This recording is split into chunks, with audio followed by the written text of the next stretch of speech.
If you were to ask me what my least favorite Granny game was, it would be Granny Chapter 2. Now, that isn't to say that Granny Chapter 2 is bad. Grandpa got introduced as a secondary antagonist, the Child of Slendrina came back, and the music is fairly good. But a major reason why Chapter 2 is my least favorite game is the house design. The design in Granny Chapter 2 is very questionable, and I want to talk about why I consider it to be the worst house in the entire series. Granny Chapter 2 is a very small house. Like, it's really, really small. Compared to Granny 1 and 3, it is tiny. Granny Chapter 2 has a house that is so small that it actually struggles to spread out its enemies. A majority of your playtime in Granny Chapter 2 will be within the ground floor and upstairs, and these floors aren't very big either. It is very common walking around and you will bump into Granny or Grandpa if you're not listening for their footsteps, which I want to talk about them first. In Granny 1, you were always calling Granny to some sort of corner, hiding out of sight, and when Granny arrives, you would leave whilst closing all the doors behind you to stall for some extra time to get away from Granny. Whilst you can do that in Granny Chapter 2, there is a very limited amount of doors. In fact, the ground floor has only 2 doors and upstairs only has 3 doors. Granny 1 does have large areas without doors, with one of them being the ground floor, but you're not staying there the whole time, and you're also not staying for very long. The main place with an item is usually the kitchen. The creaking floorboards are also extremely generous, with most of them being somewhere else close to an escape placement. Meanwhile, in Granny Chapter 2, since the house is so small, the only reliable place to lure Granny is the Iron Maiden. And the next floorboard creak is in the next room, and it ends up with Granny being really close by at all times. What about Grandpa? I already mentioned him before, but due to the extremely small house and the huge amount of empty space, there's not really anywhere to hide or to avoid him other than listening out where he probably is. But don't worry, we have a perfect solution to your problems. The stun gun is the most overpowered weapon in the Granny games, no questions asked. It's the infinite ammo source of this game, but it's crazily overtuned that it's not even funny. In Granny 1, the infinite ammo weapon was the crossbow, and technically the freeze trap too. You got 3 darts, but I don't think anyone ever used the 3 darts since each dart is infinite. A major drawback of the crossbow is that when you drop it, the dart also deattaches from the crossbow, and when you want to use the crossbow again, you need to pick the dart back up as well. The stun gun has no drawbacks. Out of the 5 presets in the game, preset 3 has the stun gun in the crate inside the basement. In physically every single other preset, it is unguarded without a puzzle. In preset 1, it's in the big bedroom. Preset 2 is in the bunker outside. Preset 4 is in the wardrobe outside the big bedroom. And preset 5 has it in the microwave. It's not like the ammo is stored somewhere else. It's literally stored right next to the gun. The ammo also doesn't follow the gun when you drop it, so there's basically no drawback to get it back. Another kind of buff is that Grandpa can hear when Granny dies from the stun gun, so he'll be coming. Due to how close proximity everything is, the stun gun spam strat is so incredibly overpowered, it really creates an unfair power dynamic. The shotgun is not much better. This is the only weapon with a specific lock on it, and it's also weirdly hidden. It's in a crawl space right next to the bathroom downstairs. It comes with 2 shotgun shells, one for each grandparent. Strangely, unlike the shotgun from Granny 1, with the higher the difficulty, the less ammo is around the house. On extreme, you only get the 2 shotgun shells from the cabinet, which just makes the stun gun even better. Unless you get the 3 picture pieces into the attic, and then you get unlimited shotgun ammo.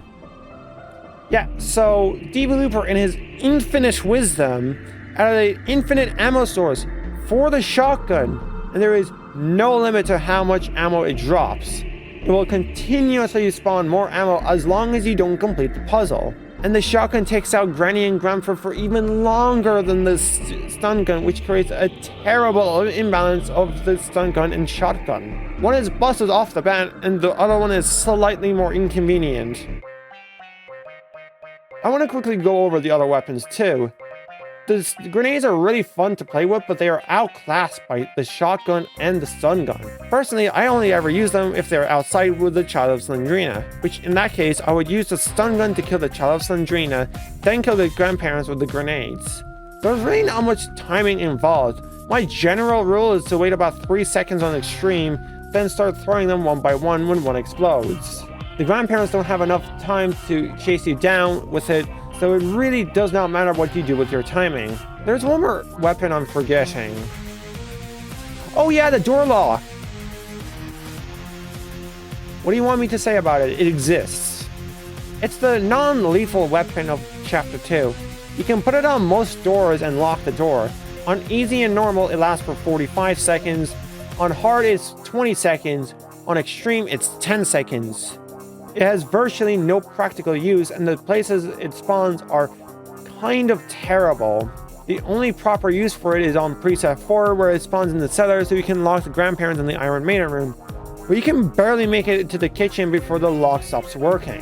And remember how I said there's virtually no doors in the house? Yeah, that adds to its downfall too. It's really, really, really hard to get a use out of the door lock. I'd say out of all 3 Granny games, excluding the twins, this has the worst designs presets. I have neglected to reference what presets are. In every Granny game, none of the items are randomly generated. They are all predetermined locations, and there is only 5 of them in Granny 1 and Granny Chapter 2, and 6 in Granny 3. Most presets in Granny 1 and 3 have a best route for each endings, but they are usually very interchangeable. It's usually a very small item gap between items. Granny Chapter 2, on the other hand, says, what if we ignore that philosophy? Almost every single preset in Granny Chapter 2 has an extremely short ending and a I want to die amount of puzzles for another ending. Preset 1 is extremely biased towards the door ending. Preset 2 is extremely biased towards the boat ending. Preset 3 is a helicopter ending. Preset 4 is a boat escape. And Preset 5 is a helicopter ending. Preset 5 is probably the most extreme example of the long path of puzzles. The boat steering wheel on Preset 5 is put right next to the helicopter, after the fake floor. That puts you right next to the helicopter, where you need 3 more items for the helicopter to leave. Can you see the problem here? The only reason I think he put it there is if you crash the helicopter and need to do another escape path. It's not worth the effort for the boat on Preset 5 unless you really, really, really want to go for it. The Child of Slendrina is awful. It's so bad. I usually don't have much to say about the pets or secondary antagonists since they aren't usually important or that drastic. The Child of Slendrina, for some reason, has a random chance to ring the bell, so randomly, Granny will be pulled away to go outside. This can happen literally any time. The child will randomly decide when he wants some meat or not. Do I really need to explain why this is bad design? When you want to put Granny into a corner and just walk away, make sure that you're safe.